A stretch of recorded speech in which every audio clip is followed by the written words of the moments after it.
It took me 3 years to achieve this status. I clearly remember when I moved to the capital city, I was totally broke, and now, after working hard day and night, I had finally achieved my dream of buying my first yacht, the Euphoria, and the feeling was priceless. I was enjoying each single moment of the cruise. Who would have thought that a boy from a small town working as a dishwasher in a restaurant can achieve such heights of success? The road to this success was not only painful, but also full of hurdles and challenges. It's funny now that I look back and reflect back. Opening my own business was my only dream since graduation, but I never had imagined about the price that I had to pay. Opening my first business not only tested my patience, but also my tolerance levels. There were nights when I had to sleep hungry just to fuel the funds and keep my business afloat. Story begins when I moved to the city in hope to study as well as do a part-time job to have a bright future. I immediately started as a dishwasher in a nearby restaurant just to cover the cost of my living and expenses of my college. Before I knew it, I was halfway through semesters. Washing 100 dishes daily was the hardest part after college, but I was determined to make my mark. Just after a month working there as a dishwasher, I was promoted to front desk helper, and since my degree was in accountancy and business, I soon started to charge as a cashier. This is where I learned all the ins and outs of any restaurant. Since I was hardworking as well as an honest person, the owner of the restaurant completely trusted me with his setup. I also was determined to take this venture to the next level, so I carefully studied all the nearby competitors and came up with a unique idea to offer a complimentary coffee as well as to remember the date of births of our customers and surprise them with a free meal. This one unique concept skyrocketed our sales and increased our revenue. Right after graduation, the restaurant owner was so thrilled to have me as an honest and hardworking employee that he offered me a hand in partnership since he was extending his franchise. This opportunity came to me as a golden ticket. I immediately accepted and started working right away on the new project. Within months, I took the new project to new heights, and we were cashing in more than the previous restaurant. Since I got enough experience in opening up and making a restaurant into a cash cow, I planned to open up my own franchise. The next year was the hardest and just the most fruitful year of my life. I went on to open up 5 franchises of my own. Not only it took my full-time attention but also my energies, and it also took quite a toll on my health as well. But the fruit that is carried was so worth it. This is when I finally achieved financial freedom and was feeling like I am on the top of the world. I had always dreamt about having my own yacht. Buying it was a very emotional experience for me. Weekends were the best as I used to spend a lot of my time with my friends on my yacht, sailing around the countryside and fishing. This is where the second phase of my life begins, and I had never in my wildest imagination thought about what a miserable experience it would become and leave me in a wreck with a broken heart. Within the next few months, I became a well-known person among my community as I have started helping new entrepreneurs with their ventures, giving advice and sharing my personal experiences. One day, while we were having a meetup in a fine restaurant, I was going over all the necessary details that a new entrepreneur needs to go through before they are ready to take the business to the next level. A really nice waitress came to our table to take our orders. I was just mesmerized by her beauty. She was a one charming lady that I instantly clicked with. I asked my friend who she was, so he found out and told me that she's a student and working here as a part-time waitress. I requested my friend to ask her if she would be comfortable joining a restaurant as a senior manager. She immediately agreed and joined us the very next week. I was so captivated by her beauty that I started to spend more time with her. She was quite a charmer in her own ways. Still, I adored her, but She had no idea that I was totally head over heels in love with her and started spending more time with her. We started going out more and visiting other restaurants, trying more recipes and planning to come up with our own recipes. We were having a really good time exploring different restaurants and their cuisines. She knew that I'm a successful businessman, but she had no idea that I also owned my own private yacht. After spending a couple of months dating, we had developed a pretty good understanding of each other. We were so fond of each other that we rarely missed any day having lunch together. One fine Saturday afternoon, I planned to give her a surprise and take her on my yacht for fishing. While we were sailing, I casually told her that I owned this boat. She was awestruck. She knew that I was successful, but had no clue that I could achieve such heights. Just in the middle of the lake away from home, I asked her if she would marry me. She got so emotional that she started to cry and was unaware on how to respond to this. With teary eyes and hiccups, she managed to agree and say yes. It was one of the most joyful days of my life. Shortly afterwards, we planned everything, and within a week we got married. Life couldn't be any more happier, as I was in the state of pure bliss after going through such hardships of life and struggles. Finally, I was content with my life. I was so much grateful for having a successful business and loving partner and having a financial freedom to achieve my dreams. I soon started charity with my friends. Giving back to the community was something that I always wanted to do in my life, and this was my time to help others to get on their feet. My married life was awesome. Just after 9 months, I started to notice a pattern that I was not aware of before.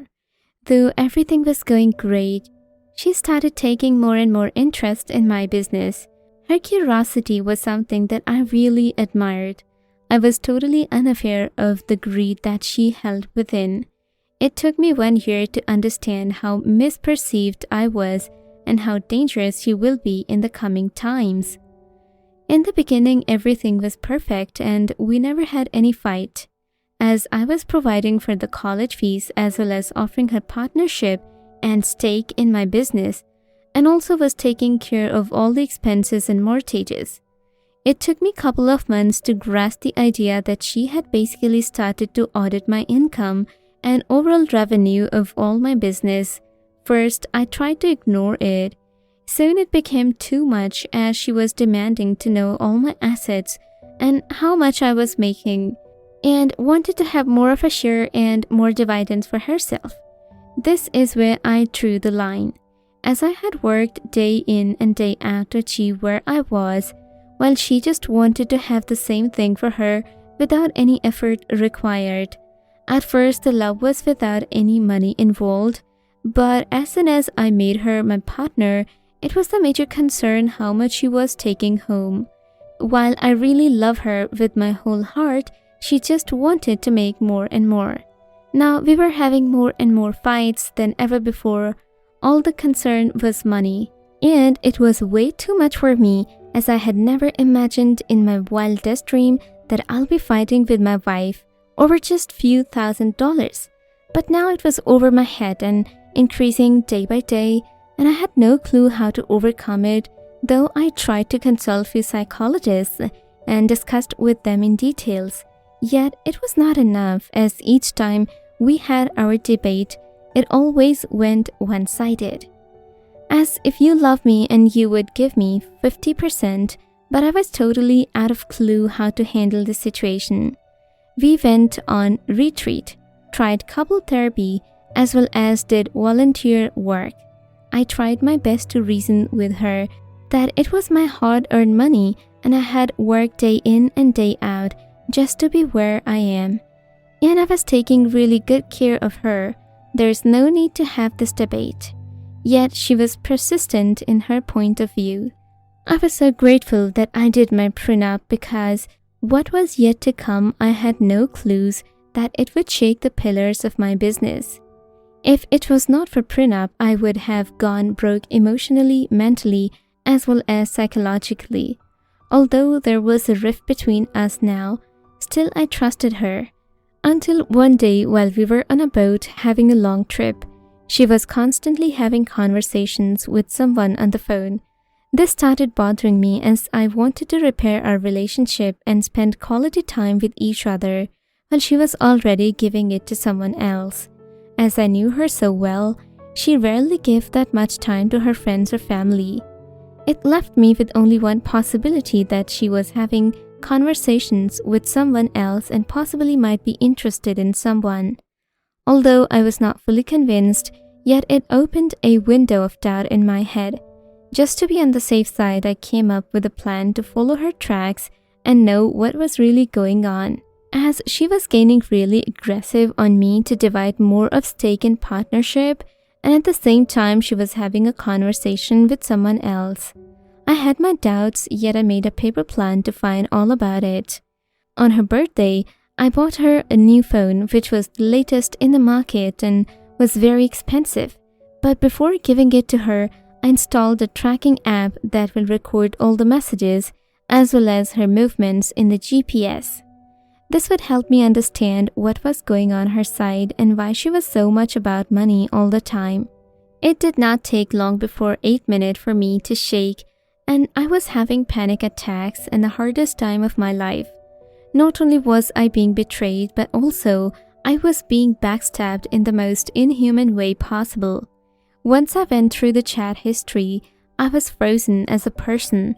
She was having regular chat and conversation with none other than my partner and stepbrother. It just took me a few seconds to get the perspective that they both were planning to put me aside and take over my business legally. At first, I was in tremendous pain as I had no idea how long they were in communication and were planning all this. I was totally frozen and was hurting badly because I clearly remember my stepbrother was unsuccessful in his career as a legal consultant, so I offered him a job and stake in my venture so that he could also stand on his feet. Though his stake was about 2% and he was basically a manager of one of my franchises, and yet we were on really good terms, he was more of a friend to me than brother. Then why did it all happen? It was not making any sense or any patterns.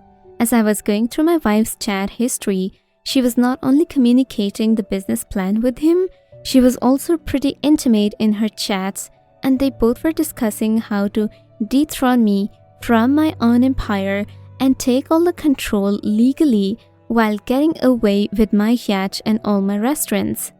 It was an unbelievable level of hypocrisy.